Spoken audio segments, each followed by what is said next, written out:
بسم اللہ الرحمن الرحیم۔ دعا ایک عبادت ہے۔ دعا کرنے والا جب دعا کرتا ہے تو اللہ کی بارگاہ میں وہ دعا قبول ہوتی ہے، اور اللہ کریم فرماتا ہے مجھے حیا آتی ہے کہ میں اپنے بندے کے ہاتھوں کو، اٹھے ہوئے ہاتھوں کو خالی لوٹا دوں۔ اگر میں اس کی اس دعا کو قبول نہیں کرتا تو یقیناً اس میں کچھ راز ہوتا ہے۔ رسول کونین صلی اللہ علیہ وآلہ وسلم نے فرمایا اپنے اللہ سے مانگا کرو اور کثرت سے مانگا کرو۔ بھلا اور کس سے مانگیں گے ہم؟ کون ہے کائنات اعظم کا داتا؟ کون ہے ساری کائنات کا مولا؟ کون ہے مشرق و مغرب میں سب سے بڑا سخی، سخیوں کا سخی، داتاؤں کا داتا، مولاؤں کا مولا، آقاؤں کا آقا اور رب الارباب، تمام پالنے والوں کا پالنے والا؟ فرمایا وَإِذَا سَأَلَكَ عِبَادِي أَنِّي فَإِنِّي قریب۔ پیارے حبیب صلی اللہ علیہ وسلم جب لوگ آپ سے میرے بارے سوال کریں تو فرما دیجئے میں تو انتہائی قریب ہوں۔ بلکہ ایک جگہ فرمایا کہ نَحْنُ أَقْرَبُ إِلَيْهِ مِنْ حَبْلِ الْوَرِيدِ، ہم قریب ہی نہیں ہیں بلکہ اقرب ہیں، سپرلیٹو ڈگری ہے، تفضیل کل کا یہ جو ہے جملہ بولا جا رہا ہے۔ اقرب، قریب تر، بہت ہی قریب۔ ایک قریب ہے، ایک بہت قریب ہے، اور ایک بہت ہی قریب ہے۔ اور ہم جو ہیں نحن اقرب الیہ من حبل الورید، ہم تو ان کی رگے جان سے بھی زیادہ قریب ہیں۔ سبحان اللہ، کیا کہنے۔ تو دعا ہم کرتے ہیں، زمانہ دعائیں کرتا ہے، اللہ سے مانگتا ہے۔ اللہ کے نبی، اللہ کے رسول، اللہ کے ولی، اللہ کے دوست، یہ سارے اللہ کے محتاج ہیں، سب اللہ سے مانگتے ہیں، ساری کائنات اللہ سے مانگتی ہے۔ بڑے بڑے وظائف ہیں، بڑے بڑے اعمال ہیں، قرآنی آیات ہیں، احادیث نبویہ صلی اللہ علیہ وآلہ وسلم میں بڑی بڑی کامل دعائیں ہیں، جن دعاؤں کے توسل سے بندہ اپنے رب کی بارگاہ کے حضور اپنے ہاتھ پھیلاتا ہے، جھولی پھیلاتا ہے، مانگتا ہے، عاجزی و انکساری کرتا ہے، گریہ و زاری کرتا ہے، دامن کو پھیلاتا ہے اور اللہ عطا کرتا ہے۔ عطار ہو، رومی ہو، رازی ہو، غزالی ہو، کچھ ہاتھ نہیں آتا بے آہ سحر گاہی۔ صبح کو اٹھ کر جو روتے ہیں نا، جو مانگتے ہیں، تڑپتے ہیں اللہ کے حضور، جو گڑ گڑا کے روتے ہیں، جو خشوع و خضوع سے نماز پڑھتے ہیں، جو اللہ کے حضور سجدہ ریز ہو کر سجدے کی حالت میں مانگتے ہیں، اللہ انہیں یقیناً عطا کرتا ہے۔ بڑی بڑی کامل دعائیں۔ مگر آج میں آپ کو ایک بڑی عجیب و غریب دعا بتانے جا رہا ہوں۔ میں نے آپ کو بڑے بڑے اچھے، بڑے بڑے عرفہ و اعلیٰ وظائف بتائے ہیں بحمد اللہ تعالی، مگر آج جو وظیفہ بتایا جا رہا ہے نا، سبحان اللہ، میں تو بھائی سچی بات یہ ہے کہ خود پڑھ کے حیران ہو گیا۔ میرے تو اپنے جناب کیا کہتے ہیں کہ میں اپنے حواس پہ قابو نہ رکھ سکا، اور میری زبان سے بے کیف نکلا کہ سبحان اللہ و بحمدہ، سبحان اللہ العظیم۔ ایسے ایسے لوگ بھی کائنات میں آئے ہیں جنہوں نے اتنے بڑے دعوے کر دیے، سبحان اللہ، اور پھر اللہ ان کی مانتا ہے۔ کوئی بے وقوف، کوئی نان سینس، کوئی اناڑی، جاہل، الٹریٹ، کوئی ڈل مائنڈ، کوئی نادان یہ نہ سوچے کہ یہ کیسے ہو سکتا ہے، ایسے ہو سکتا ہے۔ رسول کونین صلی اللہ علیہ وآلہ وسلم نے فرمایا تم اللہ کے کچھ بندوں کو دیکھو گے جن کے بال پراگندہ ہیں، جن کے کپڑے پھٹے ہوئے ہیں، یولیدہ منہ ہیں، جن کی حالت جو ہے وہ بڑی مقدر ہے، گدلی ہے، ظاہراً بال بکھرے ہوئے ہیں، چیتڑے پہنے ہوئے ہیں، ان کے کپڑے پھٹے پرانے ہیں۔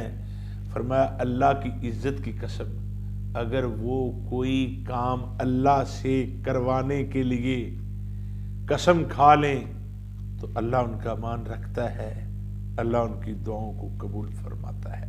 یہ حدیث مبارکہ ہے۔ بس کچھ ایسے ہی، جس ہستی کا نام میں لینے جا رہا ہوں ان کا نام ہے حضرت مقاتل بن سلیمان رضی اللہ تعالیٰ عنہ۔ تابعی ہیں۔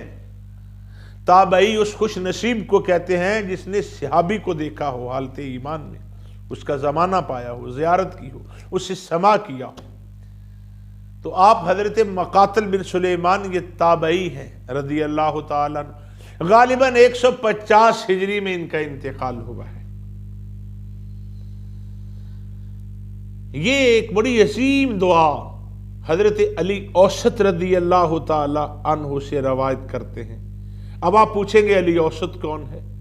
تو علی اوسط جو ہے نا، وہ بیٹے ہیں شہزادہ گلگوں کعبہ، راکب دوش مصطفیٰ، نور نگاہ سیدہ طیبہ طاہرہ حضرت سیدہ فاطمہ الزہرا رضی اللہ تعالی عنہا، اور لخت جگر جو ہیں وہ لخت جگر شیر خدا علی المرتضیٰ حضرت امام حسین شہزادہ علی وقار کے شہزادے علی اوسط ہیں۔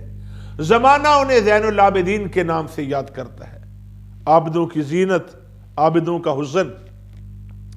یہ حضرت مقاتل بن سلیمان تابعی رضی اللہ تعالیٰ عنہ حضرت زین العابدین سے ایک دعا نقل فرماتے ہیں، اور دعا بیان کر کے آپ یہ دعویٰ کرتے ہیں جس کسی کو کوئی مصیبت ہو، کوئی تکلیف ہو، کوئی پریشانی ہو، عقدہ لا ینحل ہو، کوئی کسی قسم کا دکھ ہو، فرماتے ہیں وہ اس دعا کو تنہائی میں پورے تیقن کے ساتھ، ایمان کے ساتھ، یقین کے ساتھ 100 مرتبہ پڑھے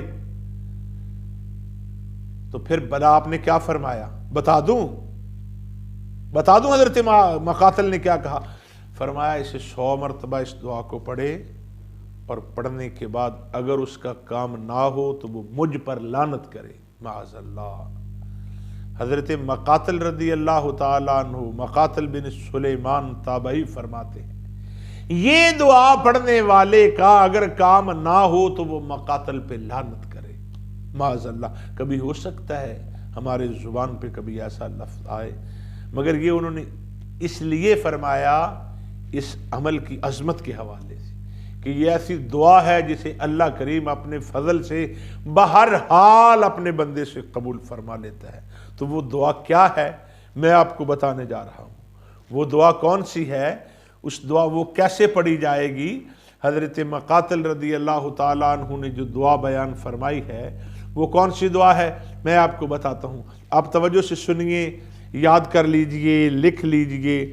یہ دعا ہے، فرماتے ہیں الہی کیف ادعوک وانا وکیف اقطع رجائی منک وانت الہی اذا لم اسألک فتؤتینی فمن ذا الذی اسألہ فیؤتینی الہی اذا لم ادعوک فتستجیب لی فمن ذا الذی ادعوہ فیستجیب لی الہی اذا لم اتضرع الیک فترحمنی فمن ذا الذی اتضرع الیہ فیرحمنی الہی فکما فلقت البحر لموسیٰ علیہ السلام ونجیتہ اسألک ان تصلی علی محمد وآل محمد وان تنجینی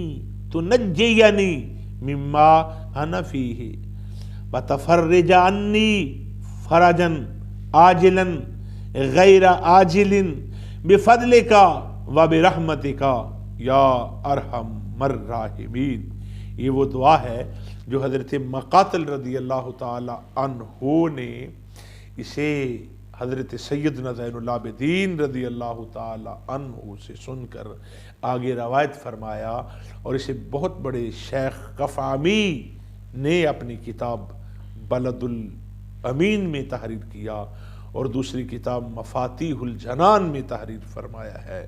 یہ دعا بڑی کامل ہے، آپ بھی پڑھیے، اور اگر آپ کا کام ہو جائے تو حضرت مقاتل بن سلیمان رضی اللہ تعالی عنہ کی بلندی درجات کے لیے دعا کریں، اللہ ان پہ کرم و رحمتوں کا نزول فرمائے، اور پھر مجھ ناچیز کو بھی اپنی دعاؤں میں یاد رکھنا جس نے یہ عمل آپ تک پہنچایا ہے۔ اللہ ہم سب کا حامی و ناصر ہو، اور اللہ ہم سب کو برکتوں سے نوازے، آمین۔ ھذا وباللہ التوفیق وما علیہ الا البلاغ المبین۔